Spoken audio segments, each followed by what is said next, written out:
Fuldapi TV, TV-nya umat Islam.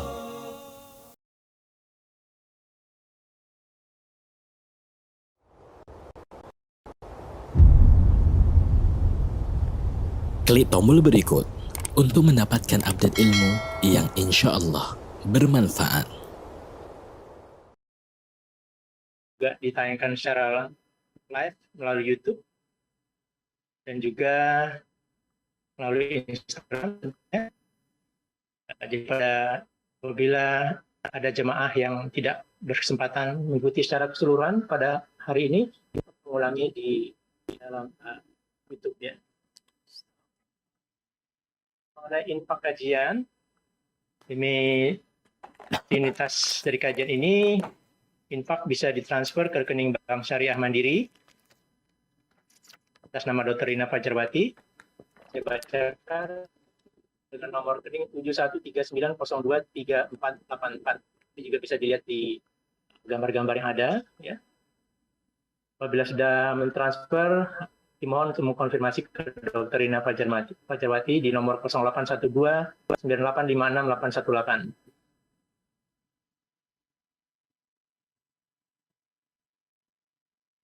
Oke, Ustadznya sudah hadir belum ya? Ahlan wa sahlan. Oh, Ustadz. Baik, kita sapa dulu. Assalamualaikum warahmatullahi wabarakatuh, Ustadz. Waalaikumsalam warahmatullahi wabarakatuh.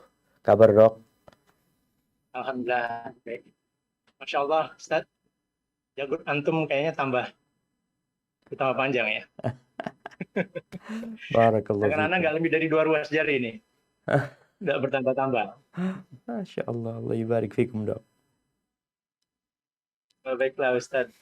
Jadi memang kajian, saya kira ini bukan yang pertama kali Ustadz menyampaikan kajian di kegiatan kajian Islam Pogijaya ini ya.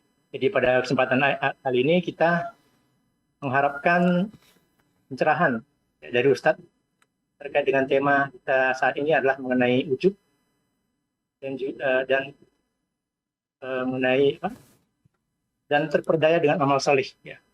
Nah ini bagaimana amal solih bisa memperdaya kita ya? Nah itu jadi pertanyaan. Mudah-mudahan dengan apa yang nanti akan disampaikan oleh Ustadz Syafiq bisa bahasa lama, ya, kita akan lebih tercerahkan dan jadi lebih tahu mana yang dimaksud dengan ujub, sehingga kita tidak terjebak dalam ujub itu sendiri dan tidak terperdaya dengan amal soleh yang kita lakukan. Nah, ini takutnya nanti kalau terperdaya dengan amal soleh jadi nggak mau beramal soleh nanti Ustaz. Nah, itu mungkin nanti bisa dijelaskan apakah demikian seperti itu atau tidak. Dan kemudian ada pertanyaan sederhana mungkin nanti bisa sambil dijelaskan seperti bagaimana kalau seandainya kita mencantumkan gelar yang panjang ini, apakah termasuk ujub juga ini? Ada dokter, ada SPOG-nya lagi, ada Mars-nya ini. Apakah ini termasuk ujub? Nah, nanti mudah-mudahan Ustadz Syafiq, jemaah sekalian itu kita bisa mendengarkan pencerahan dari Ustadz Syafiq Salam. Baik, Ustadz, tafadhol. Terima kasih. Sebelumnya kami ucapkan terima kasih atas kehadirannya pada kesempatan kali ini. Kami persilakan, tafadhol. Jazakumullah khairan. Alhamdulillah. Alladhi bini'amatihi tatimmus salihat. Segala puji bagi Allah Jalla Jalaluh, yang karena nikmatnya kebaikan-kebaikan menjadi sempurna. Setiap sholat, dalam setiap rakaatnya, kita tidak berhenti mengatakan Alhamdulillahi Rabbil Alamin. Para ulama menyebutkan bahwasanya alif lam itu lil istighraq, untuk mencakup segala pujaan itu milik Allah Azza wa Jalla. Karena sejatinya kesuksesan yang diraih oleh seorang hamba, kecerdasan, kepandaian, itu semuanya dari Allah Azza wa Jalla. Sehingga dialah yang pantas untuk dipuja dan dipuji. Wa bihi nasta'in ala umurid dunya waddin. Dan kepadanya kita meminta pertolongan dalam urusan dunia kita dan dalam menghadapi perkara-perkara agama. Wassalatu wassalamu ala sayyidil mursalin wa imamil muttaqin qaidil ghurril muhajjalin sayyidina wa maulana Muhammadin wa ala alihi wa ashabihi ajma'in. Amma ba'd. Jamaah rahimakumullah, khususnya para dokter, para tim medis yang subhanallah Allah memudahkan sekarang untuk belajar agama. Kalau tadi dikatakan dokter ini gelarnya udah banyak sekali.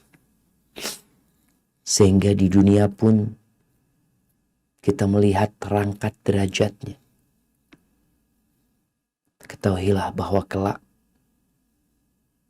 di akhirat Allah akan mengangkat derajat orang-orang yang beriman dan orang-orang yang berilmu beberapa derajat di atasnya. Tapi ilmu ini berkaitan dengan ilmu tentang Allah Azza wa Jalla, tentang Nabi Muhammad SAW, dan tentang agama kita. Karena kita melihat ada orang-orang yang berilmu, tapi dia nggak beriman. Bahkan dia mendapatkan gelar yang begitu panjangnya. Tapi seperti yang disabdakan Nabi SAW, alimun bid dunya, jahilun bil akhirah. Dia alim, dia ilmuwan dalam urusan dunia, tapi jahil dalam urusan akhirat. Maka alhamdulillah kita dapat menyempatkan diri sehingga bagaimana menjadi dokter yang ilmuwan dalam urusan dunia dan berilmu dalam urusan akhirat. Ahibati fillah, bicara tentang ujub.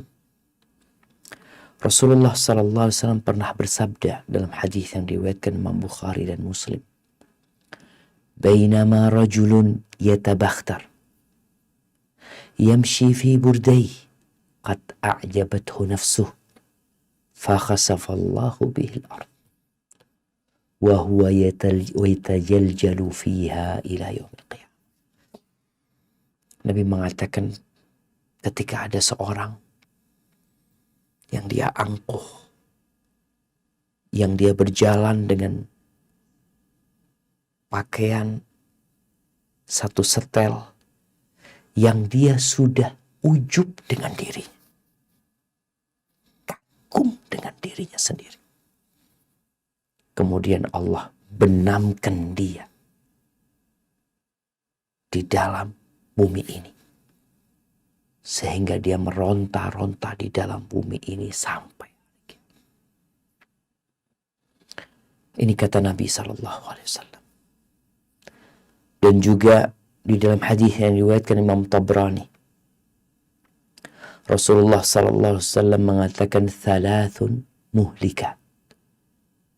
Ada 3 perkara yang membinasakan. Kita tahu kalau bicara penyakit yang paling banyak menjadi penyebab kematian, kalau nggak salah jantung. Dan ada penyakit-penyakit lain. Ini ada 3 perkara yang dapat membinasakan seseorang. Yang pertama kata Nabi SAW, syuhun mutam. Kekikiran dan ambisi yang ditaati. Orang kalau bakhil biasanya dia berambisi untuk bertambah lagi hartanya. Hidupnya akhirnya menumpuk harta dan tidak memberikan hak orang-orang yang punya hak di harta dia.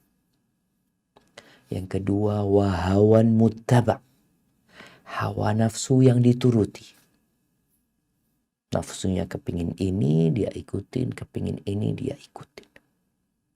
Padahal kata Allah Jalla Jalaluh, innan nafsa la'ammaratum bisu. Sesungguhnya nafsu itu benar-benar memerintahkan kepada keburukan. Kalau kita mengikuti nafsu kita, ya, kita akan diantarkan ke neraka. Dan yang ketiga, wa'ijabur rajuli bi nafsi. Takjubnya seseorang dengan dirinya sendiri. Kita takjub sama orang lain wajar. Masya Allah, orang itu hebat ya. Orang itu pintar, orang itu taat, soleh. Masya Allah. Tapi takjub dengan diri sendiri, maka ini tanda-tanda kehancuran kita. Ahibati fillah. Abdullah bin Mas'ud, seorang sahabat Nabi yang hafal Al-Quranul Karim, yang Nabi SAW menyampaikan kepada para sahabatnya yang ingin belajar Al-Quran segar seperti diturunkan oleh Allah kepada Nabi SAW, maka hendaklah belajar kepada Abdullah bin Mas'ud. Apa kata Abdullah bin Mas'ud berkaitan dengan ujub ini? Beliau mengatakan al-halaku fi syai'ain. Kehancuran seseorang itu dalam dua perkara. Yang pertama al-ujub, yang kedua al-qunut. Yang pertama ujub, yang kedua adalah putus asa. Kenapa beliau katakan itu? Wa innama jumi'a bainahuma. Dikumpulkan dua hal ini sebagai kebinasaan seseorang, karena kebahagiaan itu nggak bisa diraih kecuali dengan berusaha dan bersungguh-sungguh. Orang yang putus asa nggak berusaha dia. Ya udah, dengan tangan nggak bisa, nggak mungkin ini. Bunuh diri dia. Orang yang putus asa. Wal mu'jab, adapun orang yang ujub, dia merasa dirinya itu sudah mendapatkan apa yang dia inginkan. Dia sudah merasa di atas awang-awang. Maka dia nggak akan berusaha lagi untuk menjadi lebih baik lagi. Maka ini sesuatu yang perlu kita pikirkan. Apa itu ujub, jamaah? Ya, kalau kita melihat definisi para ulama tentang ujub, ya, Al-Jurjani mengatakan, huwa ibara an tasawur istihqaqi syakhs rutbah la yakun mustahiqan. Yaitu perasaan seseorang. Dia itu merasa dia pantas mendapatkan sebuah kedudukan yang sejatinya dia nggak pantas gitu. Tapi dia merasa dia udah nyampe tuh ke kedudukan itu. Itu hanya perasaan. Realitanya enggak gitu. Itulah orang yang ujub. Adapun Al-Imam Al-Ghazali, beliau mengatakan isti'adhamun ni'mah. Ujub itu salah satu bentuk merasa mendapatkan nikmat yang besar, dan dia bersandar kepada nikmat itu, lupa untuk menyandarkan nikmat itu kepada pemiliknya, itu Allah Azza wa Jalla. Dia menyandarkan nikmat itu kepada dirinya. Umumnya dia jadi orang yang sukses, ya, dia jadi orang yang ahli ibadah, ustadz yang berilmu, apapun kedudukan yang dia dapatkan, ya. Dia lupa menyandarkan nikmat itu kepada pencipta. Kemudian dia menyandarkan kepada saya. Saya. Ana. Itu tuh ujub. Ahibati fillah. Di masa Nabi SAW, ketika tahun ke-8 Hijriah, Rasulullah SAW selesai menaklukkan kota Mekah. Mereka berangkat ke Hunain. Di situ ada pasukan musuh yang sudah menanti. Maka Nabi berangkat ke sana dengan jumlah pasukan yang belum pernah sebelumnya terkumpul sebanyak itu. 12.000. Lalu ada omongan di antara orang-orang di dalam pasukan. Gak semuanya ngomong. Ada sebagian di antara mereka yang terkena penyakit ujub. Mereka mengatakan lan nuhlak an killah. Kita nggak mungkin dibinasakan, nggak mungkin kita kalah gitu. Kenapa? Jumlah kita banyak gitu loh. Jumlah kita banyak. Ternyata Allah berikan pelajaran kepada mereka. Apa kata Allah Azza wa Jalla di surat At-Taubah ayat 25? Nah, silakan dibaca.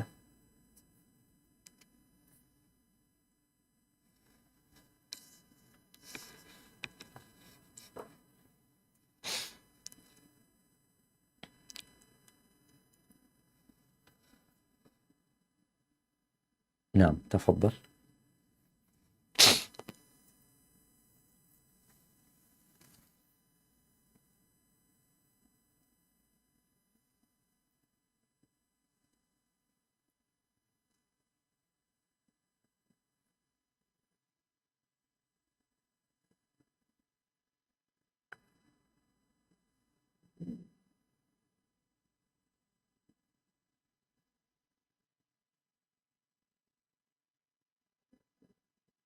نعم تفضل.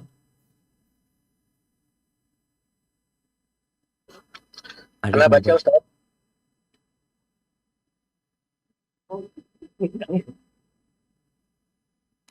Nah, Saya belum akun Ustaz. Saya ulang ya. Iya. A'udzu billahi minasyaitonir rajim.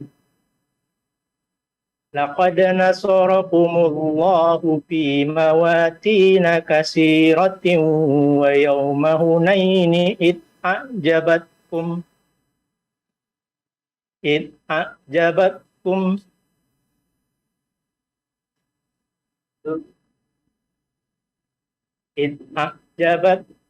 كثرتكم فلم تغن عنكم شيئا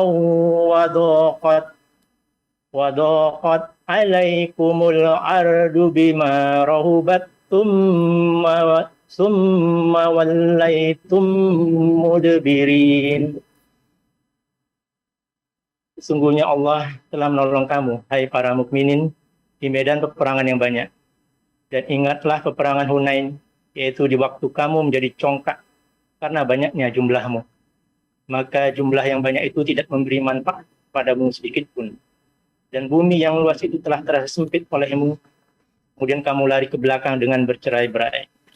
Allahu Akbar jemaah. 12.000 pasukan itu lari. Ketika mereka berangkat di pagi hari, ternyata musuh menyerang dalam kondisi mereka lari. Apa penyebab Allah memberikan kekalahan kepada mereka?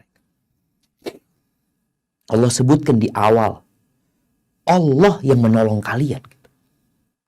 Di banyak peperangan, itu Allah yang menolong kalian. Bukan karena kekuatan kalian, bukan karena strategi kalian, bukan karena persenjataan kalian, bukan karena jumlah kalian. La. Kenapa? Nasarakumullah. Kemudian Allah ingatkan lagi. Pada waktu perang Hunain, bagaimana tatkala kalian takjub dengan jumlah kalian, nggak ada gunanya jumlah yang banyak tanpa pertolongan Allah Azza wa Jalla. Nggak ada gunanya. Ahibati fillah, kalau kita bicara hukum ujub ini, atau sebelum kita bicara tentang hukum ujub ini, apa sih yang membuat orang itu jadi ujub? Apa? Para ulama menjelaskan bahwa yang mendorong orang itu untuk ujub dua hal. Yang satu, sifat bawaan lahir yang Allah berikan kepada dia.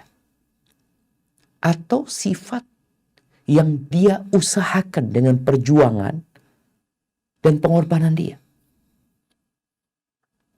Kalau bicara ya sifat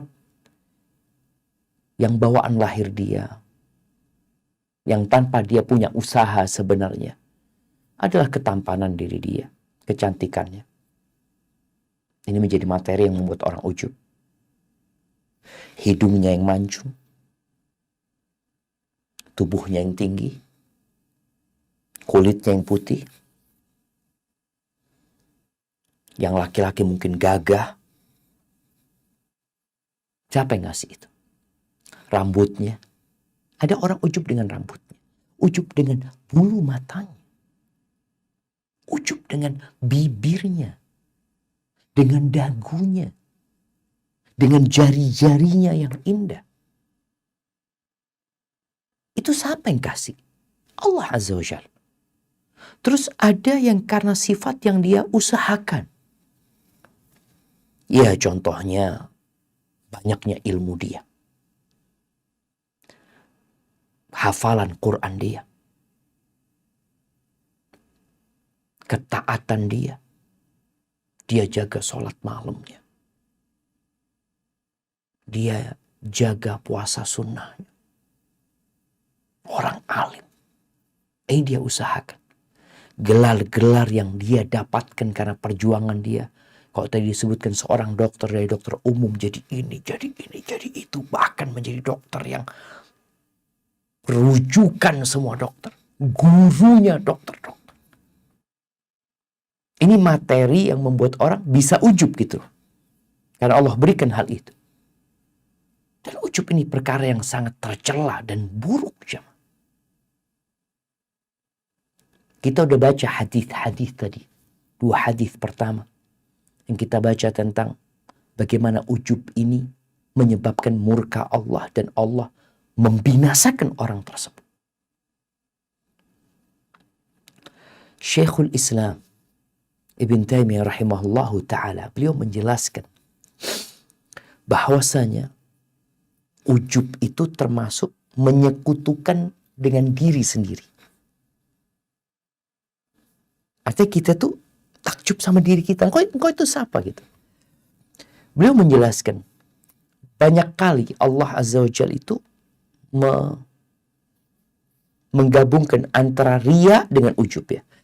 Beberapa hadis Nabi SAW juga. Riya itu kita menyekutukan dengan manusia. Artinya kita beramal, beribadah dalam rangka dilihat oleh manusia, ingin mendapatkan pujian dari manusia. Kalau ujub itu dengan diri kita sendiri. Kita merasa kita hebat, kita ahli ibadah. Kalau riya agar dipuji sama orang, kalau ini sama diri sendiri. Orang yang riya itu dia tidak mewujudkan ikrar dia. Setiap sholat dia mengatakan iyyaka na'bud.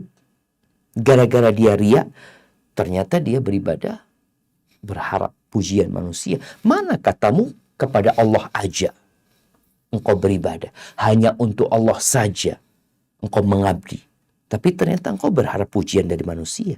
Berarti engkau nggak ikhlas, engkau tidak mewujudkan ikrarmu. Setiap sholat mengatakan iyyaka na'bud. Adapun orang yang ujub, dia tidak mewujudkan firman Allah wa iyyaka nasta'in, dan hanya kepadamu aku minta pertolongan ya Allah. Sebagai bentuk pengakuan kelemahan diri, ketidakmampuan, dia ujub gitu. Orang yang mewujudkan iyyaka na'bud gak akan pernah riya dia. Karena dia udah mengatakan hanya kepada Allah, gak ada urusan sama manusia. Dan orang yang mewujudkan wa iyyaka nasta'in, dia akan keluar dari ujub. Karena dia akan tahu bahwasanya semua yang ana usahakan karena pertolongan Allah Azza wa Jalla. Nggak ada karena saya, karena aku, kami. Engkau siapa engkau sebenarnya?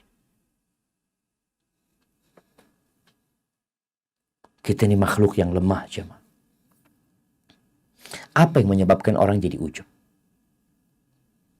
Yang pertama, dia nggak kenal sama diri dia sendiri.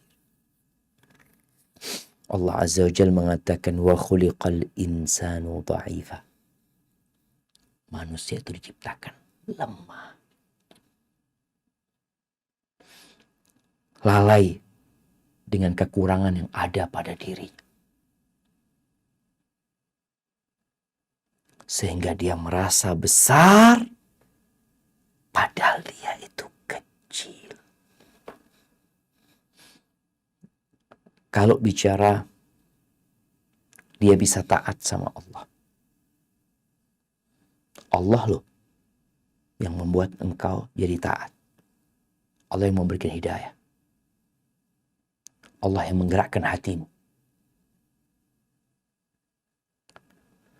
Makanya kenapa Allah Azza wa Jal tetapkan manusia itu berbuat dosa. Kata Nabi alaihi salatu wassalam dalam sebuah hadis, beliau mengatakan, "Laulam tudhnibu," dalam hadis riwayat Imam Bazzar, andai kata kalian tidak berbuat dosa, la khasyitu alaikum ma huwa akbar minal ujub. Akbar minhu al-ujub. Kalau kalian nggak berbuat dosa, aku takut kalian ditimpa dosa yang lebih besar daripada kemaksiatan itu sendiri. Apa? Ujub, kata Nabi SAW. Makanya orang yang ujub ini dengan ketaatannya, engkau banyak dosa loh. Engkau banyak dosanya. Nabi SAW, bagaimana beliau sekali duduk, beliau itu mengatakan, Rabbighfirli wa tub alayya innaka antat tawwabur rahim. Ya Allah, ampuni aku ya Allah. Terimalah taubatku ya Allah. Engkau maha menerima taubat, engkau maha pengasih. Karena kenal sama diri sendiri. Itu Nabi SAW di akhir hayatnya, setelah kesuksesan yang beliau raih ya, dalam dakwah ini, pengorbanan beliau, turun firman Allah, "Idza jaa nasrullahi wal fath wa ra'aitan nas yadkhuluna fi dinillahi afwaja." Apabila datang pertolongan Allah, kemenangan, dan engkau melihat manusia berbondong-bondong masuk ke dalam Islam. Apa kata Allah? Fasabbih. Bertasbihlah engkau memuji Allah. Fasabbih bihamdi rabbika wastaghfir. Minta ampun kau sama Allah. Bayangin jemaah. Ketika kita tahu dengan diri kita, insya Allah hilang tuh ujub.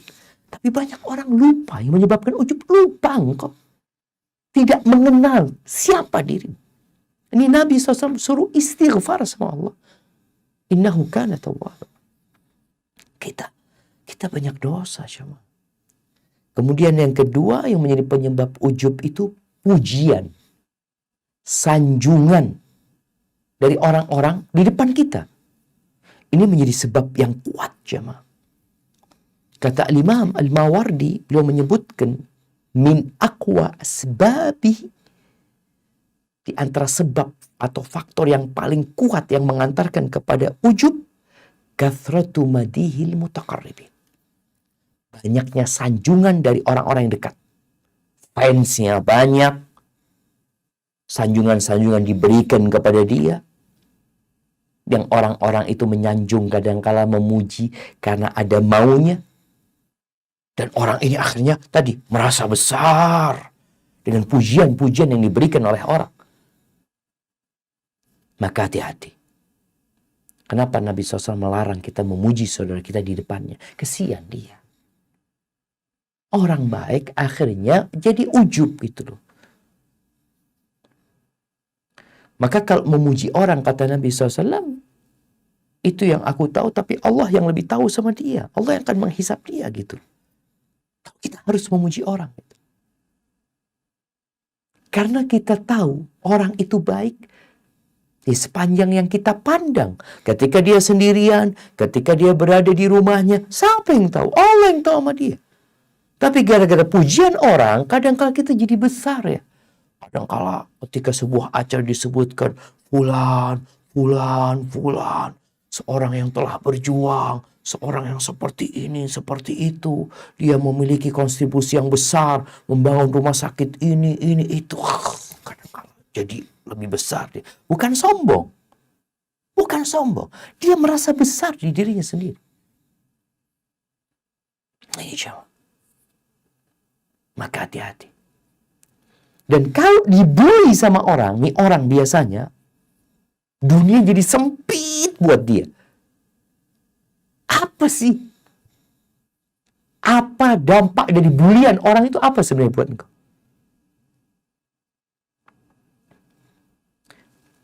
Tadi anak baca berita ada seorang anak artis di barat sana bunuh diri. Umur 26 tahun dia bunuh diri.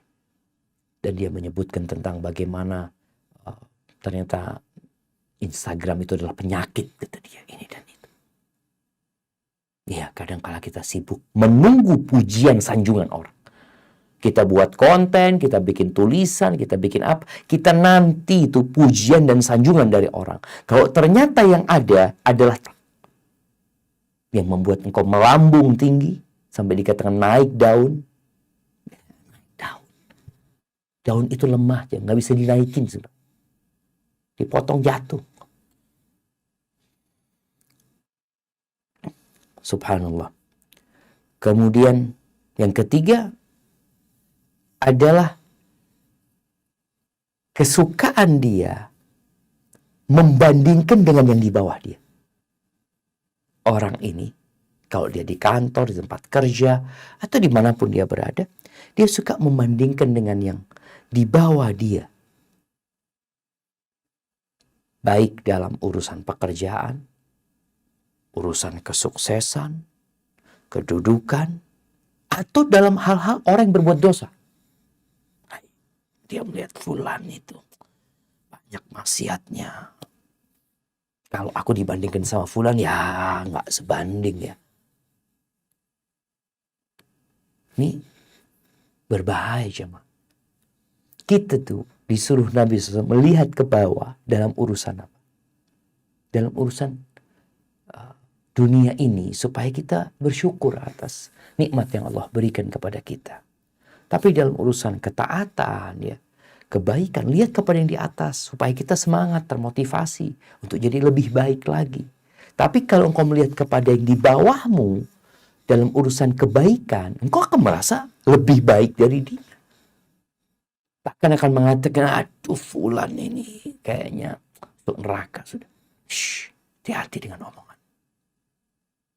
Nabi SAW bersabda, "Idza qala ar-rajul halakan nas fahu ahlakum." Kalau ada orang yang mengatakan orang sudah hancur semuanya, oh, maka dia yang paling hancur sebenarnya. Jadi penyebab ujub ini adalah suka membandingkan diri dengan yang di bawahnya dalam urusan kebaikan. Kalau dalam urusan kebaikan, engkau seharusnya membandingkan dengan yang di atasmu supaya engkau bisa berlomba-lomba dengan dia. Tapi kalau dalam urusan dunia, urusan rizki, urusan itu, dan itu engkau lihat kepada yang di bawahmu.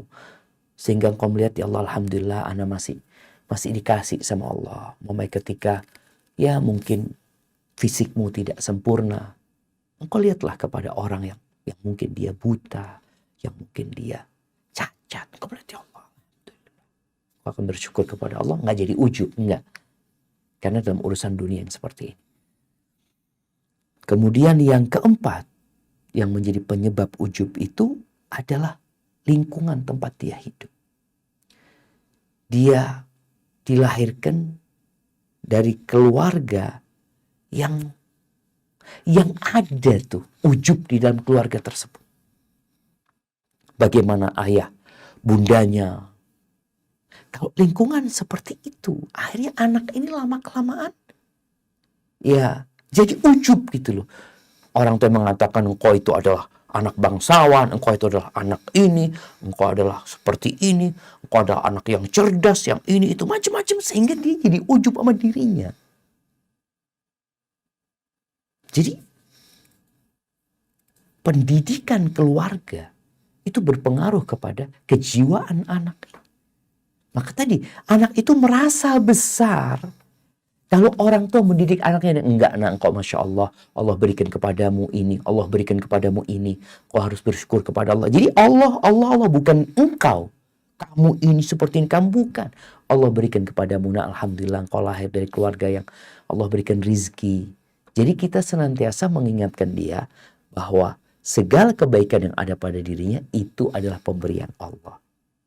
Nggak jadi ujub tuh. Nih keluarga dokter umpamanya, anaknya dokter semua ini itu macam-macam. Hati-hati ketika menyampaikan kepada anak tentang nikmat yang Allah berikan, sebut Allah yang kasih. Ini karunia dari Allah Azza wa Jalla. Supaya nggak seperti Qarun Innama utituhu ala ilmin indi. Aku bisa seperti ini karena ilmu yang diberikan kepada aku. Karena Allah, karena karunia Allah. Sebagian kita kadang-kala anaknya tanya, gimana ayah kok bisa jadi dokter spesialis ya ini itu, ayah kok bisa ini. Oh, ayah itu nak orangnya seperti dia mulai sampaikan Allah memberikan kemudahan kepada ayah. Alhamdulillah ya. Insya Allah anak-anak itu ya nggak akan ujub karena dia nggak terbiasa dengan ujub itu. Kemudian yang kelima, kawan. Kawan ini berbahaya juga. Manusia itu suka meniru. Ada cerita seorang teman, kalau nggak salah bosnya Astra dari Jepang, dia datang, dia tanya kenapa kok orang ini, kok mobil yang paling laris itu adalah Avanza, Avanza sama Xenia. Disuruh cari tahu nih anak buahnya, cari tahu mereka presentasi ini dan itu macam-macam karena masalah harga, masalah ini, keamanan macam-macam. Akhirnya nih orang setelah berapa hari datang lagi minta jawaban. Ternyata dia sampaikan bukan itu. Apa masalahnya? Masalahnya orang Indonesia itu suka niru kawannya. Apa yang dibeli sama kawannya, dia itu akan beli gitu. Jadi manusia itu sejatinya suka niru. Berkaitan dengan kawan, kenapa Nabi SAW nyuruh kita berhati-hati memilih kawan? Karena kita suka niru. Makanya kalau dia hidup bersama kawan-kawan yang suka membanggakan dirinya, suka mengatakan saya ini itu, akhirnya dia jadi kayak gitu. Kemudian yang keenam, faktor yang menyebabkan ujub itu adalah terpedaya dengan nikmat yang Allah berikan kepada dia. Dan dia bersandar kepadanya, lupa sama Allah yang memberikan. Allah berikan nikmat kepada dia. Dia ngomongnya saya. Dia lupa dengan Allah yang memberikan itu. Dia dikasih kelebihan mamanya sama Allah. Dikasih kecerdasan, dia bisa menghafal dengan sekali membaca. Ya. Dia orang yang pandai matematika, pandai fisika. Dia bisa menyelesaikan masalah di waktu yang begitu pendeknya umpamanya. Dia orang yang brilian ini itu. Dia lupa kalau itu nikmat dari Allah. Allah berikan nikmat kepada dia. Yang ketujuh, menjabat. Kedudukan, jabatan, itu berpotensi membuat orang itu ujub. Diangkat. Oh, saya memang pantas mendapatkan hal ini. Hati-hati. Ketika diberikan kepada kita sebuah jabatan, maka boleh jadi engkau di sana meraih kesuksesan, mengantarkan perusahaan atau lembaga, instansi menjadi lebih baik, kemudian engkau jadi ujub. Ini kerja anak gitu. Ini saya. Yang kedelapan, penyebab ujub itu kelebihan yang Allah berikan kepada dia. Allah berikan kelebihan kepada dia dibandingkan yang lain nggak punya, engkau yang punya itu. Ya boleh jadi engkau punya orang, ya Allah pandai ngomong, orangnya humble, enak. Ini kelebihan Allah berikan kepadamu. Maka ini biasanya berpotensi membuat orang jadi ujub. Kemudian yang kesembilan, penghormatan yang diberikan oleh anak buah, oleh pengikut. Ada orang-orang yang melebih-lebihkan atasannya, melebih-lebihkan ustadznya, gurunya. Ini boleh jadi menyebabkan dia jadi ujub gitu. Orang-orang pada salaman sama dia, mengeluh-elukan dia. Ketika dia datang, orang berbaris untuk sekedar melihatnya, atau sekedar bersalaman, atau orang-orang kepingin foto bersama dia, ini dan itu. Ini dapat membinasakan orang tersebut. Kemudian yang ke-10, qillatul wara, ya. Dia orangnya gak takut sama Allah. Tidak merasa diawasi Allah. Lupa kalau engkau itu makhluk yang punya banyak kekurangan. Kemudian yang ke-11, penyebab ujub itu kurangnya atau sedikitnya orang yang memberikan nasihat kepada dia. Nggak ada yang ngasih nasihat. Sulit kadang kala ini orang sudah ada di atas. Anak buahnya tahu nih bos nih udah kepala besar nih. Soalnya dilihat dari omongan dia selalu saya, ana, ini, itu.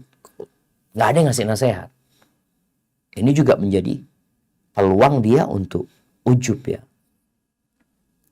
Kemudian yang ke-12, tidak memikirkan kondisi dunia ini. Dia terpedaya dengan dunia ini, seakan-akan dia akan hidup di dunia selama-lamanya. Ketika orang ini sadar, dunia ini bentar lagi akan hilang. Aku bakal mati. Dia akan sadar aku. Apa manfaatnya? Pujian dari orang, sanjungan dari orang buat aku. Gitu. Aku akan menghadap Allah Azza wa Jalla. Kemudian yang terakhir, merasa aman dari makar Allah Azza wa Jalla. Merasa aman dari hukuman dan azab Allah Azza wa Jalla. Barakallahu fiik. Itu beberapa penyebab orang ujub. Maka kita harus menghindarinya. Apa tanda orang terkena ujub? Sekarang ini Omikron masih bergentayangan mungkin di negeri kita, bahkan di dunia. Bagaimana kita tahu orang ini terkena Omikron? Oh, kalau itu ya harus diperiksa. Kalau sebelumnya mungkin yang terkena Delta atau yang lainnya itu kehilangan penciuman, ya, kemudian jadi lemes, nggak mau makan, ini dan itu.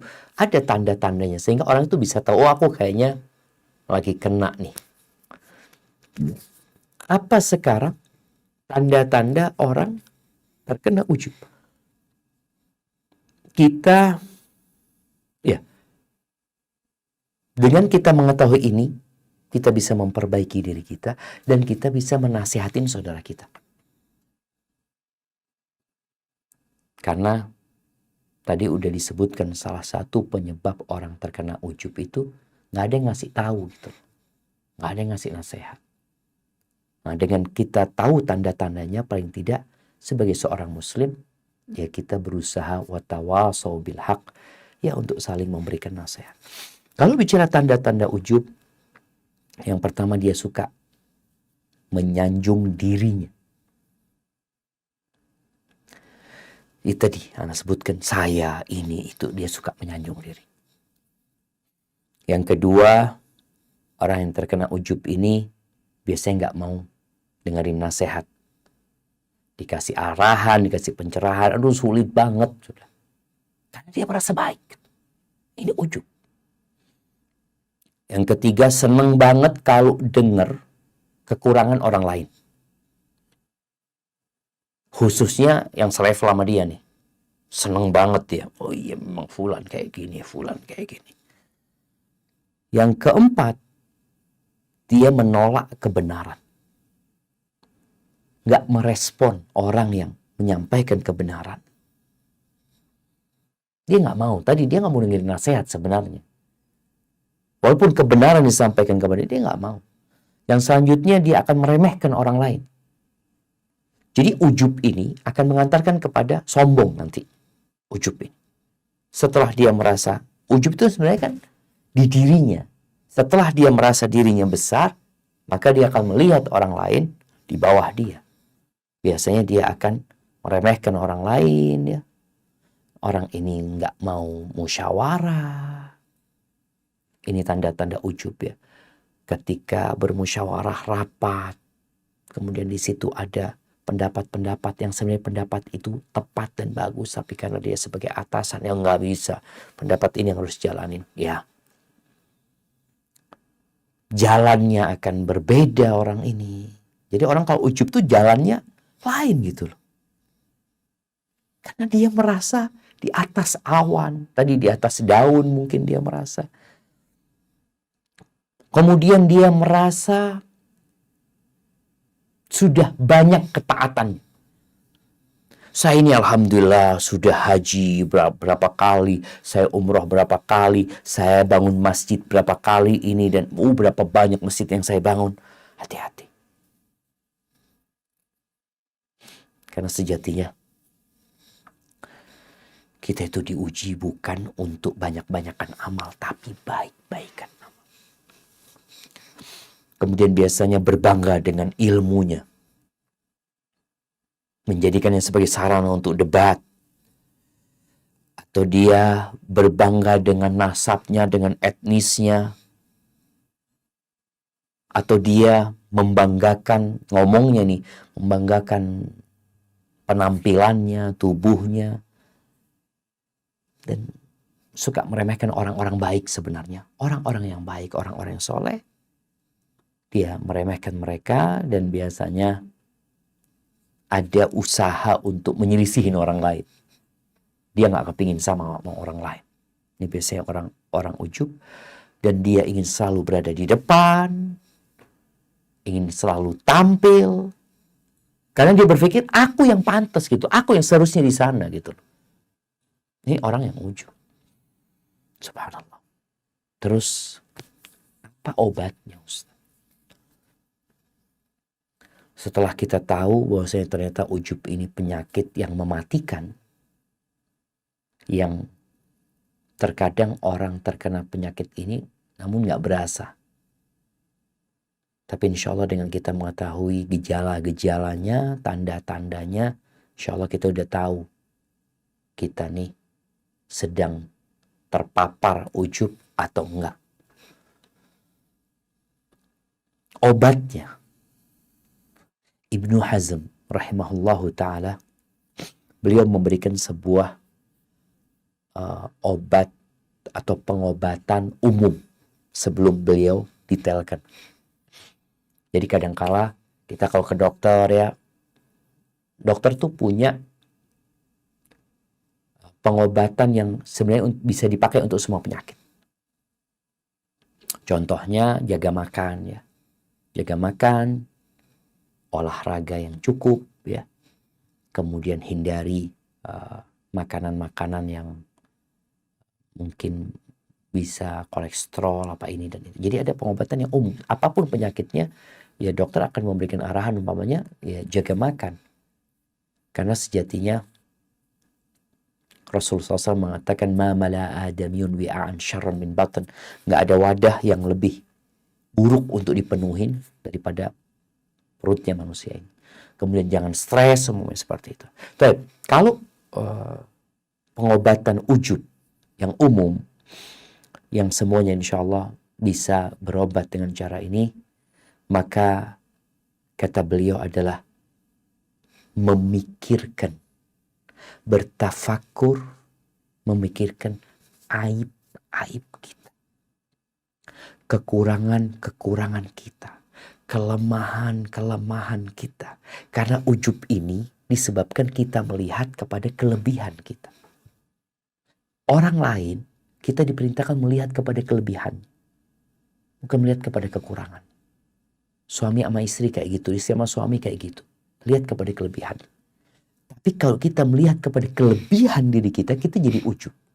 Obatnya, ketika kau merasa aku, oke. Engkau lihat aku dari sisi negatifnya. Dengan kacamata, apa kekuranganmu? Apa kelemahanmu?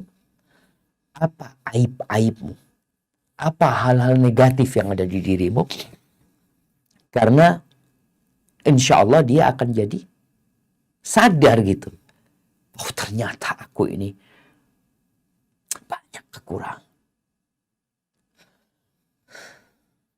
Pernah ada seorang ketika itu sedang tawaf. Dia pakai baju terlalu panjang sampai menyeret keinjak bajunya ini. Marah nih orang. Ketika dia marah, dia ngomong sama yang menginjak. Yang menginjak ini salah satu alim ulama. Ama ta'arifuni, engkau gak kenal sama aku. Engkau gak kenal sama aku. Artinya dia kepingin tahu aku ini orang yang terkenal gitu loh. Engkau gak kenal sama aku. Kata, iya aku kenal sama engkau.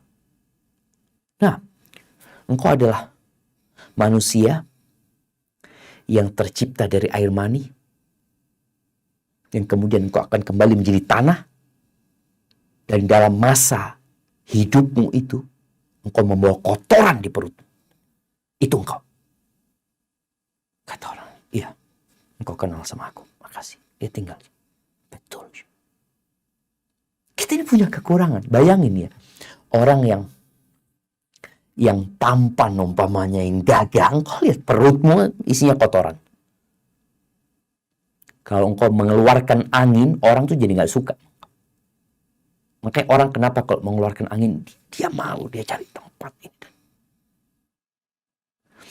Kata Ibnu Hazm, "Falyufattish ma fihi min al-akhlaqi ad-daniyah." Hendaklah dia memeriksa perilaku-perilaku buruknya, sifat-sifat buruk dia. Fa in khafiyat alaihi uyubuhu jumlatan. Kalau dia merasa enggak, aku nggak punya kekurangan gitu, maka hendaklah dia menyadari bahwa itu musibah yang besar buat dia ketika dia nggak tahu sama kekurangan. Itu menunjukkan kalau dia orang yang paling kurang. Jadi orang yang paling kurang adalah orang yang paling tidak tahu dengan aibnya dia. Orang yang paling banyak aibnya, orang yang paling lemah adalah yang dia nggak tahu gitu loh. Maka kadangkala dia perlu cari tahu dari kawannya. Dia perlu dengerin gitu. Karena selama ini yang dia dengarkan itu adalah pujian, sanjungan dari orang-orang yang menyebabkan dia merasa aku nggak punya kekurangan gitu. Malah dia sibuk mencari kekurangan orang lain. Maka katakan kepada orang ini, engkau lihat, sebutkan satu persatu. Engkau emang nggak pernah berbuat dosa? Ada orang yang merasa nggak pernah salah ngomongnya. Kayaknya engkau nggak pernah menyakitin orang lain. Kalau bicara kecerdasan ya, ada orang-orang yang kadangkala ketika jawab soal ujian 100 terus. Yang itu membuat diri dia, oh aku ini nggak punya kesalahan, nggak punya kekurangan. Lihat jemaah, ada banyak kekurangan kita, mungkin bukan di sini, tapi di tempat yang lainnya. Karena sejatinya, kullu bani Adam khata. Semua anak Adam itu melakukan kesalahan. Wa khairul khata'in at-tawwabun. Dan sebaik-baiknya orang melakukan dosa adalah yang bertobat kepada Allah SWT. Jadi secara umum, Ibnu Hazm memberikan tips pengobatan itu dengan mencari tahu kekurangan diri kita, aib kita, negatif kita, yang itu insya Allah akan membantu kita untuk nggak ujub. Adapun kalau bicara pengobatan yang detail, karena penyebab ujub kan beda-beda atau materi ujubnya beda-beda gitu.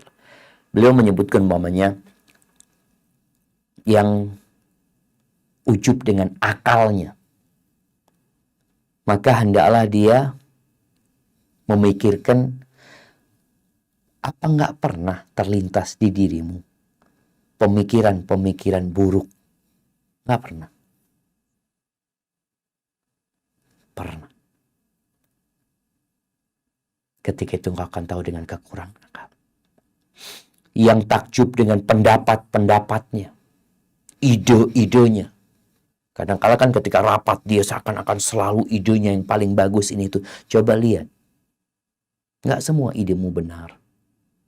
Engkau lihat tuh orang-orang yang berkumpul samamu. Mamai kumpul sama 10 orang. Semua orang punya ide. Jadi kita saya Allah ternyata idenya fulan yang bagus. Itu akan membuat kita jadi sadar kita ini lemah gitu. Semua orang itu punya kelebihan dan boleh jadi kesalahan kita lebih banyak. Kadang-kala kita itu ujub dengan satu pendapat kita. Oh ya, ana adalah itu pendapat ana tuh, itu usulan ana tuh itu. Emangnya pendapatmu selalu benar, selalu tepat? Enggak. Yang ujub dengan ilmunya. Ketahuilah bahwasanya Allah yang ngajarkan ilmu itu kepadamu. Bagaimana Allah menyebutkan bahwa kita keluar min butuni ummahatikum la ta'lamuna syai'an. Kalian keluar dari perut ibunda kalian nggak tahu apa-apa, nol. Kalau bicara ilmu, nol. Ngomong nggak bisa. Jalan nggak bisa. Berdiri nggak bisa. Nggak paham apa-apa. Supaya tahu bahwa ilmu itu Allah yang kasih sama engkau. Ini yang ujub dengan ilmunya, yang kadangkala dia merasa, wah aku bisa ini, bisa itu. Yang ujub dengan keberaniannya. Lihatlah ada orang yang lebih pemberani daripada engkau. Kemudian ketika Allah berikan keberanian kepadamu, engkau gunakan untuk apa keberanian itu? Dan ketahuilah, lama-kelamaan engkau akan menjadi tua. Bahkan engkau bisa menjadi pikun seperti anak-anak. Yang ujub dengan jabatannya, dengan kedudukannya, dengan kekuasaannya. Engkau lihat orang-orang yang berkuasa sebelum engkau. Kemana mereka pergi? Pak Harto? Habis. Bung Karno sebelumnya? Habis jemaah. Dan engkau pun dengan kekuasaanmu, dengan jabatanmu akan pergi selama-lama. Yang ujub dengan hartanya. Ibnu Hazm mengatakan fahadi aswa maratibil ujub. Ini ujub yang paling buruk ketika orang ujub dengan hartanya. Engkau lihat tuh banyak orang yang lebih kaya dari engkau. Padahal orang itu bukan orang yang mulia. Orang yang ahli maksiat. Orang yang gak pernah sholat. Engkau ujub dengan hartamu. Banyak orang-orang yang gak benar yang hartanya lebih banyak dari engkau. Itu bukan materi untuk ujub gitu. Seharusnya engkau gak ujub dengan hartamu. Allah yang kasih. Dan engkau bakal ditanya tentang harta itu. Dari mana engkau dapatkan dan kemana engkau infak. Adapun yang ujub dengan keindahannya, dengan ketampanannya, kecantikannya, maka ketahuilah, perlahan-lahan kulitmu akan keriput. Engkau akan digeser dengan orang-orang yang lain. Engkau akan menjadi tua. Makanya orang kadangkala sibuk untuk menjaga kulitnya ini itu supaya dia nggak kelihatan keriput. Ingat, itu pemberian Allah. Engkau syukuri dengan melakukan ketaatan kepadanya. Bukan untuk menjadi materi engkau ujub dengan kecantikanmu. Kemudian yang ujub dengan pujian manusia, hati-hati. Banyak manusia itu yang pura-pura memuji kita karena ada maksudnya. Dan sejatinya Allah lebih tahu sama kita daripada orang-orang. Pernah seorang alim ulama lagi berjalan. Kemudian dia dengar orang-orang itu pada memuji. Ini fulan, orang yang soleh. Ini itu pujian itu dia dengar jemaah. Apa kata dia? Dia mengatakan, Allahumma innaka ta'arifuni wa hum la ya'rifuna. Ya Allah, engkau yang kenal sama aku. Yang orang-orang itu gak kenal sama aku. Kemudian ada yang ujub dengan etnisnya, dengan sukunya. Ada yang mengatakan darah biru atau suku ini, suku itu. Ya, kullukum min Adam. Ingat semuanya dari Adam dan Adam tercipta dari tanah itu loh. Maka Nabi mengingatkan para sahabatnya, la fadla li Arabiyyin ala ajami. La fadla, orang Arab itu gak lebih mulia daripada orang Ajam gak lebih mulia dari orang Arab. Yang putih gak lebih baik daripada yang hitam gak lebih mulia daripada yang putih. Illa bittaqwa. Kemudian yang ujub dengan kekuatan tubuhnya. Atau dengan ketangkasannya. Ada orang ujub dengan karena dia kuat gitu ya. Yang bisa ngangkat beban ratusan kilo. Maka ingat, itu keledai lebih kuat daripada engkau. Sapi, jantan lebih kuat daripada engkau. Kuda, mereka suruh ngangkat lebih kuat daripada engkau. Maka engkau masa merasa lebih kuat, padahal itu binatang lebih kuat daripada diri. Kemudian ada yang tangkas ini itu, engkau lihat tuh yang namanya anjing larinya lebih kencang kadang-kala. Sehingga kita nggak jadi ujub.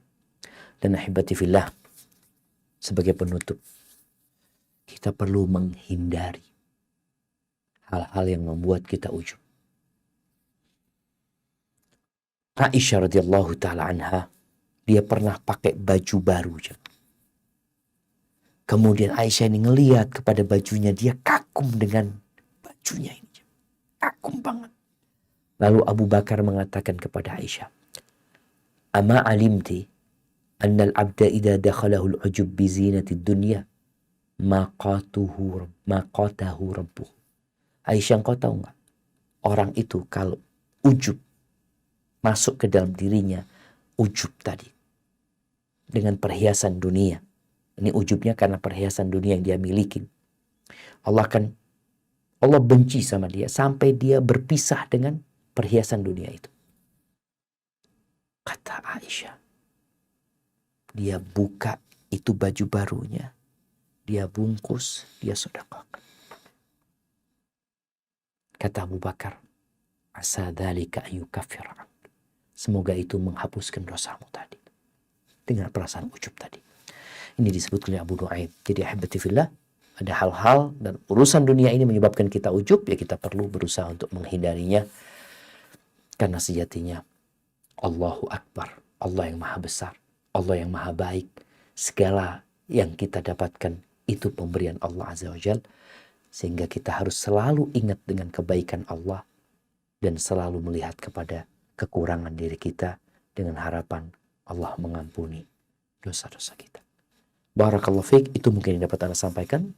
Kurang lebihnya mohon maaf, Anda kembalikan ke moderator. Jazakumullah khair. Ustaz, jazakallahu khair. Saya kira penjelasannya sudah cukup lengkap, Ustaz. Tapi mungkin masih ada dari kita yang mungkin masih belum perlu penjelasan lebih lanjut mungkin.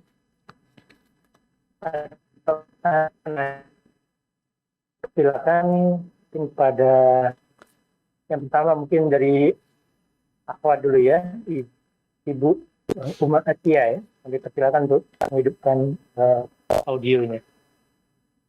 Silakan bertanya langsung. Baik, terima kasih. Assalamualaikum warahmatullahi wabarakatuh, Ustaz. Waalaikumsalam warahmatullahi wabarakatuh. Jazakallahu khairan atas ilmunya yang sangat bermanfaat, Ustaz. Maaf, Ustaz, Ana mau bertanya terkait dengan ujub tadi. Ini jadi ada seorang ibu yang karena kedudukannya, posisinya di masyarakat, dia ujub dan karena takut dibully gitu, sehingga dia melarang anaknya untuk hidup bersama cucunya si ibu itu. Jadi karena si cucunya ini hasil dari hasil di luar pernikahan, tapi sudah bertobat, sekarang tinggal bersama orang lain, anak kembar lagi, dan sekarang dari umur 3 bulan sampai sekarang umur 4 tahun ditinggalkan oleh ibunya ini. Sekarang anak itu sangat membutuhkan belayan ibunya karena tidak ada yang mengurus, sehingga keberadaannya terancam. Nah, si ibu ini tetap tidak mau mengizinkan anaknya itu untuk mengurus cucunya yang 2 itu, karena nanti kalau mengurus akan terjadi aib dan mengganggu posisinya di masyarakat itu, Ustaz. Nah, si Ufti ini mau bertobat, tapi udah nasehatin ibunya, udah minta izin baik-baik, tidak diizinkan juga. Jadi dia bingung sikapnya, apakah dia boleh pergi lari meninggalkan ibunya untuk mengurus anaknya itu, atau tetap mengikuti ibunya untuk tidak mengurus anak itu dengan tetap diam di ibunya, karena kalau mengurus diancam dengan ancaman yang sangat luar biasa katanya, Ustaz. Itu aja, Ustaz. Terima kasih. Assalamualaikum warahmatullahi wabarakatuh. Barakallahu fiik. Subhanallah jamaah. Sebagian kita itu ingin merasa terhormat di depan manusia. Walaupun sejatinya Allah memandang kita sebagai hamba yang penuh dengan kelemahan. Kalau tadi dikatakan itu anak berzina, maka sang ibu pun akan ditanya apakah dia sudah mendidik dengan benar itu anak. Bukan dia malah melarang anaknya untuk merawat anaknya sendiri. Jadi kadang-kala dosa itu melahirkan dosa. Kayaknya perlu ada yang memberikan nasihat kepada sang ibu. Bahwasanya anak hasil zina itu gak punya dosa. Dan sang ibu yang anaknya tadi itu, dia punya kewajiban sebenarnya untuk mendidik anak itu. Ketika ada seorang wanita yang datang kepada Nabi SAW, dia mengatakan, "Ya Rasulullah, inni hubla minaz zina." Ya Rasulullah, aku hamil dari hasil perzinaan. Aku hamil dari hasil perzinaan. Kata Nabi SAW, engkau pulang sampai kau melahirkan. Artinya sang ibu disuruh untuk menjaga itu anak. Ketika lahir dibawa, ya Rasulullah, aku sudah melahirkan anak ini. Kata Nabi SAW, engkau bawa pulang sampai engkau menyusui dia. Sampai selesai disusui. Selesai disusui. Dia datang lagi. Kemudian Nabi SAW menyuruh anak itu dirawat sama keluarganya. Kemudian wanita ini dirajam. Baik. Sekarang kita tahu anak ini sudah bertobat. Apa yang harus dia lakukan? Dia punya kewajiban berbakti kepada ibunya. Tapi ingat, tidak semua perintah orang tua, tidak semua perintah ibu atau ayah itu harus dituruti. Selama perintah orang tua tidak bertentangan dengan perintah Allah, taati. Tapi kalau sudah orang tuanya ini menelantarkan manusia, menelantarkan cucunya sendiri, bagaimanapun anak itu akan bernasab nyambung sama ibunya ini. Maka ini sebuah kezaliman. Maka ana rasa anak ini gak ada masalah. Dia merawat anaknya itu. Dan mungkin sebenarnya bisa jamaah, bisa dikompromikan. Sang ibu tadi gak mau aib, maka ana rasa sang anak minta izin sama ibunya. Datang, "Bunda, ibu aku minta maaf. Aku akan pergi ke kota lain. Aku akan pergi ke tempat yang insya Allah gak ada yang kenal sama aku. Aku akan hidup di sana bersama anakku dan aku akan merawat." Sedangkan sang ibu, ya sudah, dia juga tidak akan terganggu dengan anaknya. Karena wala taziru waziratun wizra ukhra, sejatinya dosa itu dosa kita nggak bisa diberikan kepada orang lain. Kalau memang sang nenek ini atau sang ibu tadi nggak pernah, sebenarnya dia sudah mendidik anaknya dengan baik, tapi anaknya yang melakukan kesalahan, itu dosa ditanggung sama anaknya. Tapi sampaikan kepada ibu, jangan sampai dosa anak berzina menyebabkan anak berdosa menelantarkan anak tersebut. 2 kali dia berbuat dosa nantinya. Maka izinkan atau minta kepada ibunya untuk dikasih izin. Kalau nggak dikasih izin, Ustaz, ya sudah, dia tetap punya kewajiban sama anak-anaknya. Dan dia nggak harus taat sama ibunya dalam kondisi dia menzalimin anak-anak dia sendiri. Karena sekali lagi ingat, anak zina itu nggak punya dosa. Dan ibunya punya kewajiban untuk merawat anaknya. Karena keluar dari rahim dia gitu itu anak. Mungkin seperti itu, wallahu a'lam. Ustaz.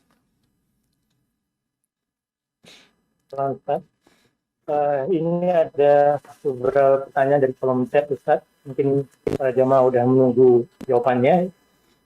Ada beberapa kategori pertanyaan, tapi ada beberapa pertanyaan serupa yang lebih meminta penegasan. Apakah perbuatan, perkataan, atau sikap ini termasuk ujub atau bukan? Saya bacakan.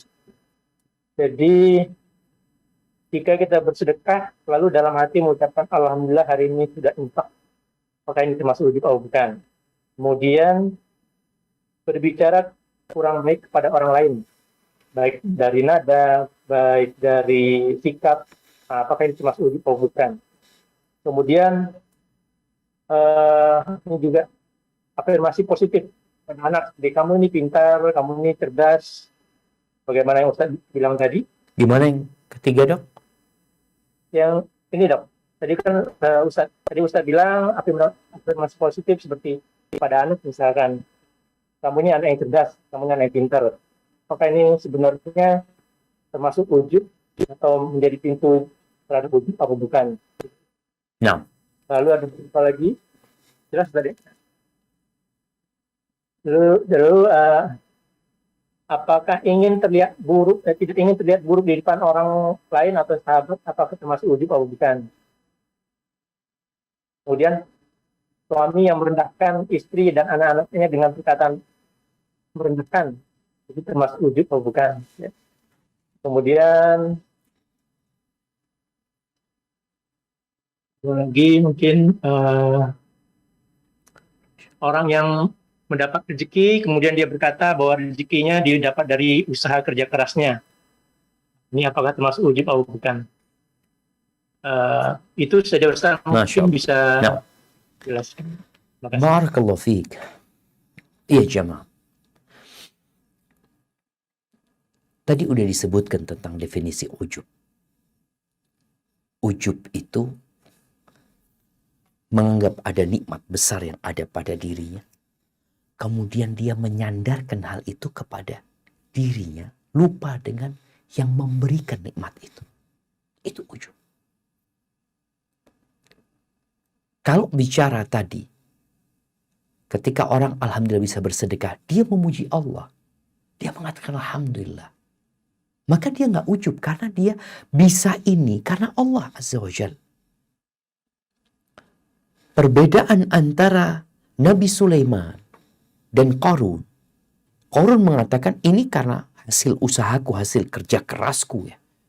Memang dia kerja keras, dia memang pinter ya. Benar dia itu. Cuma dia menyandarkan kepada dirinya, itu menyebabkan ujub. Sedangkan Nabi Sulaiman ketika melihat singgasana Ratu Balqis, beliau mengatakan ada di depannya singgasana Ratu Balqis dipindah dari Sabak menuju ke Palestina. Nabi Sulaiman mengatakan, "Hadza min fadli Rabbi." Ini karunia dari Rabbku. Ini karunia dari Rabbku. Dia menisbatkan nikmat kepada Allah, bukan kepada dirinya. Adapun orang tua yang mengatakan, "Nak, Masya Allah, yang pintar sini." Ini sejatinya bukan ujub ya. Maksudnya kepingin anak itu supaya jadi anak pintar. Kepingin anak itu jadi anak yang pintar. Tapi ingat ketika orang tua mengatakan, "Nak, engkau anak yang cerdas, nak." Ini itu, tolong sebut nama Allah. Nah, Allah ngasih kepadamu kecerdasan. Allah yang bikin engkau cerdas. Nah, ini Allah. Sehingga dia tahu, oh ini Allah yang kasih. Jadi seperti itu. Sehingga anak-anak itu tumbuh senantiasa ingat sama Allah Azza wa Jalla, bukan ingat sama dirinya. Adapun tadi ada ucapan mungkin suami yang merendahkan istrinya ini dan itu, ya boleh jadi ini bentuk kesombongan.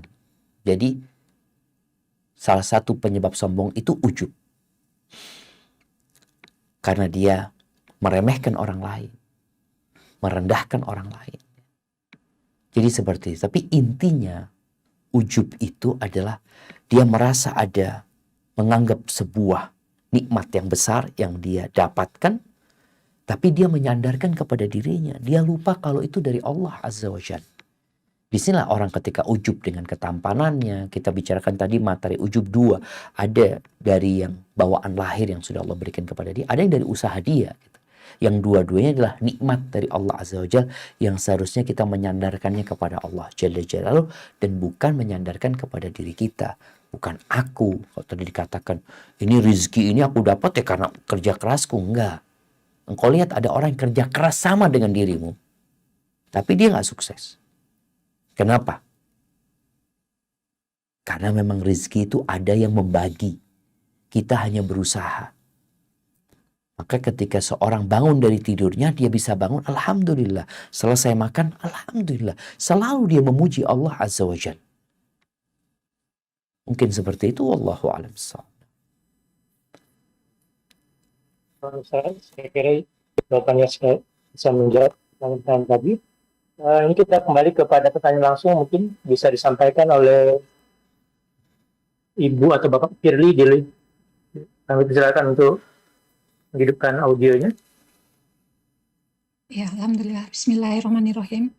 Assalamualaikum warahmatullahi wabarakatuh, Ustadz. Apa Waalaikumsalam kabar? warahmatullahi. Syafakallah, ya Allah. Semoga selalu sehat, Ustadz. Selalu Allahumma amin. sabar. Barakallahu fiik. Keberkahan dan karunia Allah selalu berlimpah kepada Ustadz sekeluarga. Selalu sehat. Kami selalu membutuhkan ilmu Ustadz. Jadi Ustadz, kami berharap selalu sehat. Amin, Allahumma amin ya Rabbal amin. Alamin. Barakallahu fiik. Jazakillah khairan.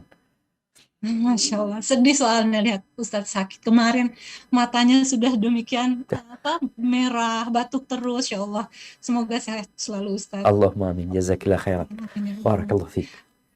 Ahwan izin bertanya, ujub itu sesuatu yang sangat membahayakan bagi kami ya Ustadz.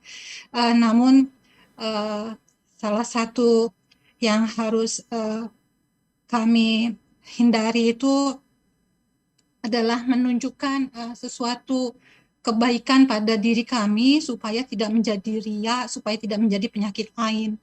Nah, tetapi apakah ada riwayat, ada hadis yang mencontohkan Rasulullah mengenai Rasulullah memuji pasangan atau istri-istri Rasulullah SAW memuji beliau tanpa menjadikan itu sesuatu yang ujub dan sesuatu yang menyelisihi syariat begitu.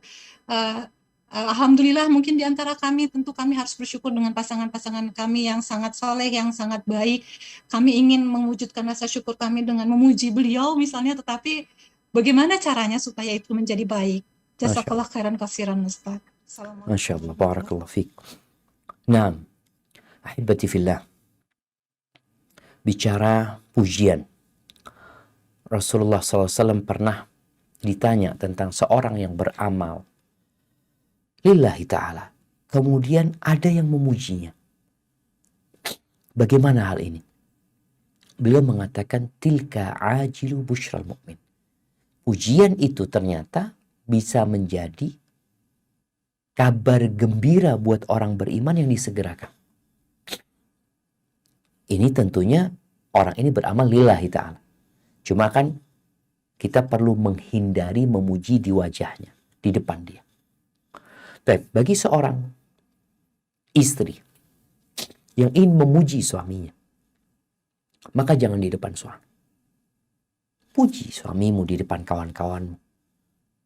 Ini sebagai bentuk syukur tadi. Katakan, suamiku Masya Allah ya. Semoga Allah menjaga dia orang yang baik ini itu. Tanpa ada dia gitu loh. Karena ini lebih menjaga hati dia.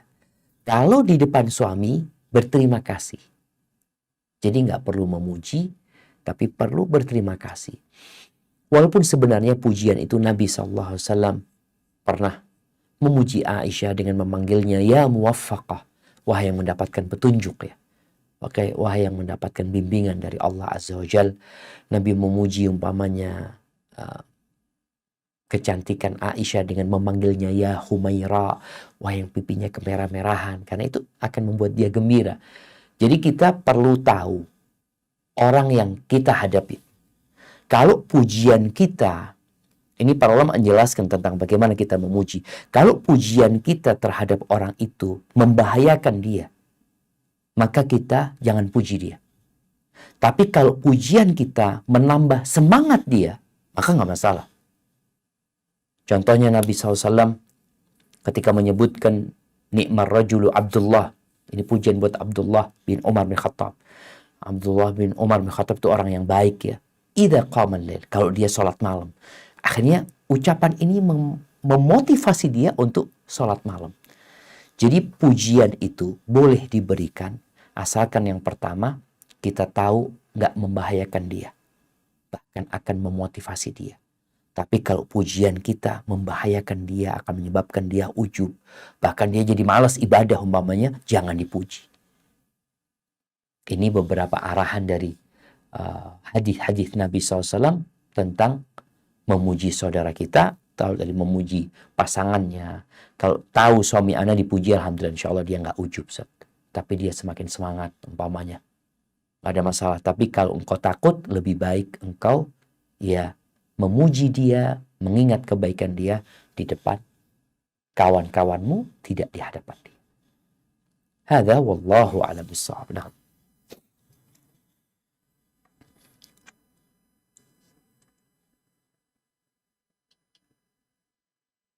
Dok masih mute kayaknya, Dok. Syukran Ustaz. Jazakallahu khair. Jadi ada beberapa pertanyaan juga yang di kolom chat itu sepertinya udah terjawab dari uraian Ustaz yang terakhir. Mungkin kita bisa lanjut, mungkin satu pertanyaan lagi, mungkin dari Dimas Iksan. Kami persilakan untuk menghidupkan audionya. Silakan. Bismillahirrahmanirrahim. Assalamualaikum warahmatullahi wabarakatuh. Waalaikumsalam warahmatullahi wabarakatuh. Barakallahu fiikum. Barakallahu fiikum. Apa Ustaz, ana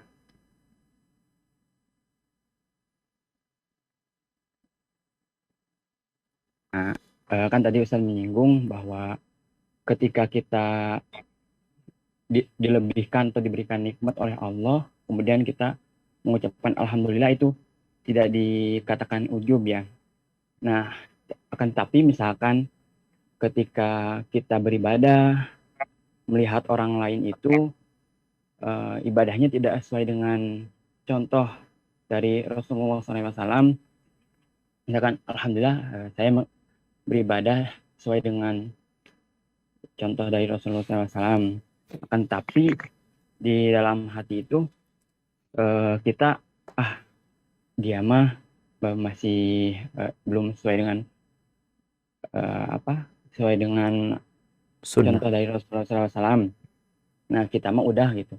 Nah, apakah dengan hanya mengucapkan alhamdulillah itu, hamdalah itu, kita terbebas dari ujub, ataukah dengan hati juga kita hati bahwa bahwa semua nikmat ini dari Allah Subhanahu wa taala. Kemudian yang kedua, Ustaz, apakah termasuk penyebab ujub ketika guru misalkan di dalam suatu majelis, kita mah alhamdulillah udah bisa bermajelis, berbeda dengan pemuda-pemuda di luar sana ketika weekend itu atau hari libur itu jalan-jalan ke sana kemari gitu, nggak jelas, kita mah menuntut ilmu. Apakah itu termasuk penyebab ujub? Masya Allah. Barakallahu fikum. Barakallahu fiik. Jazakumullahu khair. Nah, barakallahu fiik ahibati fillah. Jadi sejatinya selama kita menisbatkan nikmat itu kepada Allah Azza wa Jalla, bukan hanya di lisan, tapi di hati, ini sebagai bentuk syukur kita kepada Allah Azza wa Jalla. Tatkala kita melihat orang-orang mungkin yang masih jauh dari tuntunan Rasul Sallallahu Alaihi Wasallam, di sini kita bersyukur kepada Allah atas nikmat hidayah. Dan tatkala kita melihat orang-orang yang masih jauh dari jalan sunnah ini, kita seharusnya kasihan.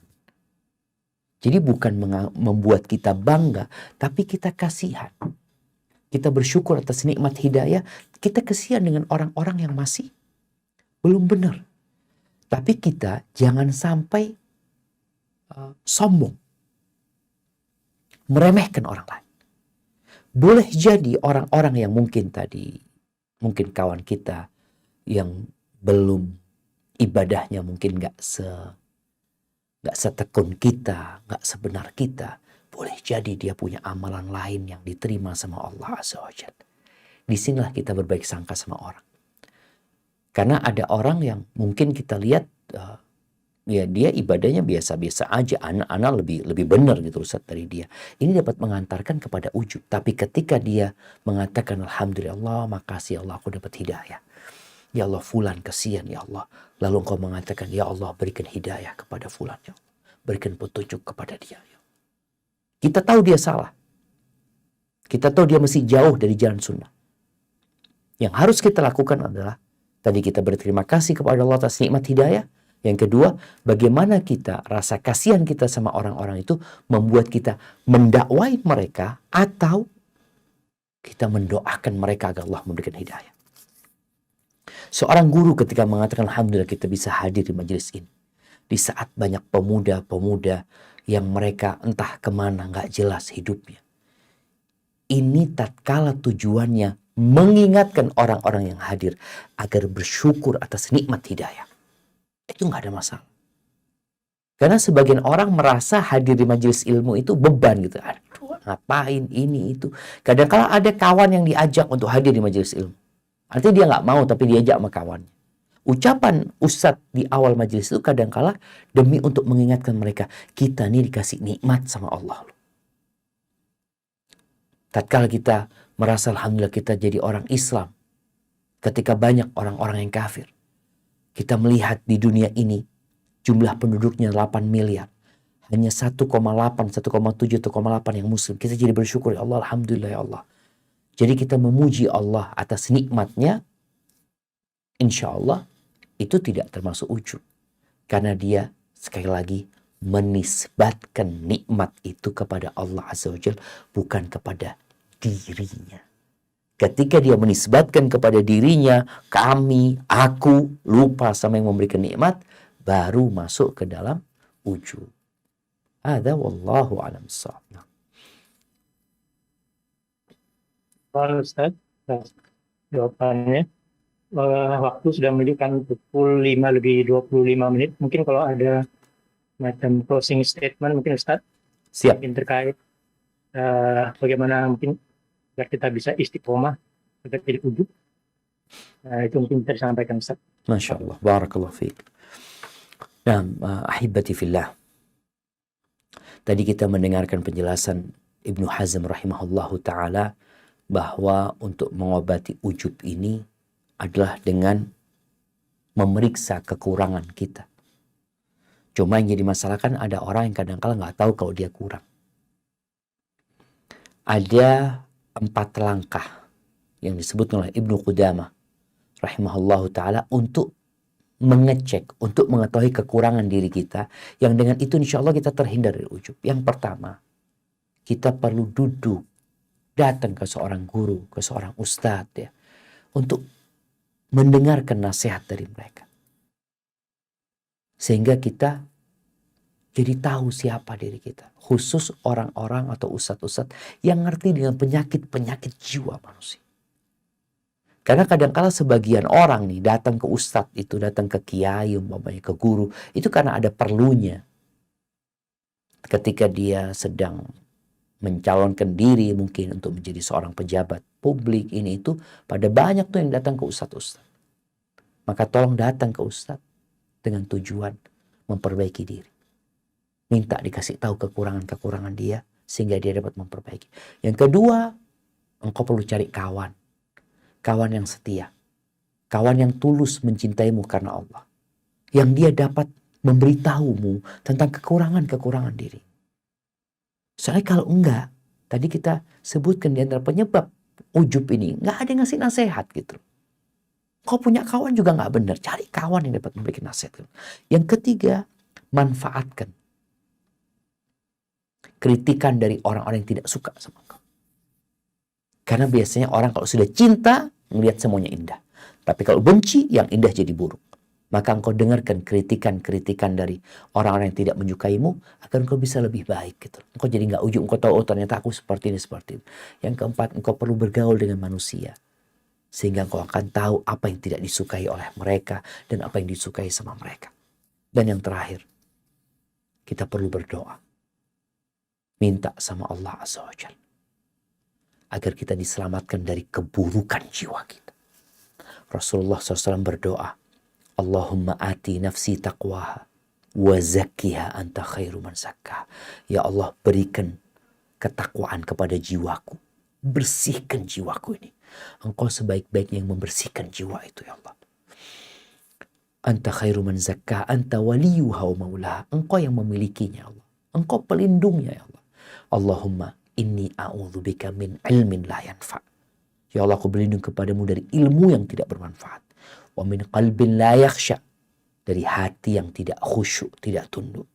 Wa min nafsin la tashba. Dan dari jiwa yang gak ada puasnya. Yang keempat, wa min du'ain la yusma. Dari doa yang tidak dikabulkan. Semoga dengan seperti itu kita dijaga dari semua penyakit-penyakit jiwa, penyakit-penyakit hati, dan semoga Allah mengabulkan doa-doa kita. Itu yang dapat Anda sampaikan, kurang lebihnya mohon maaf. Anda kembalikan ke moderator. Jazakumullahu khairan. Allahu khair. Saya kira materi kajian pada sore ini sangat bermanfaat sekali, sangat menarik. Mungkin ada beberapa pertanyaan yang mungkin belum bisa kami jawab secara langsung. mungkin dengan mengulang-ulang lagi kajian melalui YouTube, mungkin bisa terjawab pertanyaan-pertanyaan yang masih belum terjawab. Pada Ustadz Taufik Riza Basalama, kami para jamaah mengucapkan terima kasih yang sebesar-besarnya. Jazakumullahu khairan. Semoga kita bisa berjumpa lagi pada kajian-kajian berikutnya. Sebagai moderator, saya mengucapkan mohon maaf apabila ada kesalahan dalam sikap perkataan yang saya sampaikan. Allah saya mohon ampun. Subhanakallahumma wa bihamdik. Asyhadu an la ilaha illa anta astaghfiruka wa atubu ilaik. Assalamualaikum warahmatullahi wabarakatuh.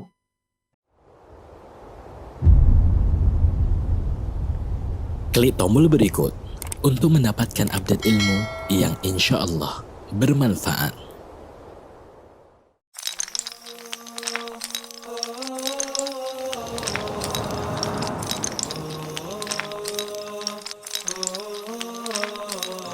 Puldapi TV, TV-nya umat Islam.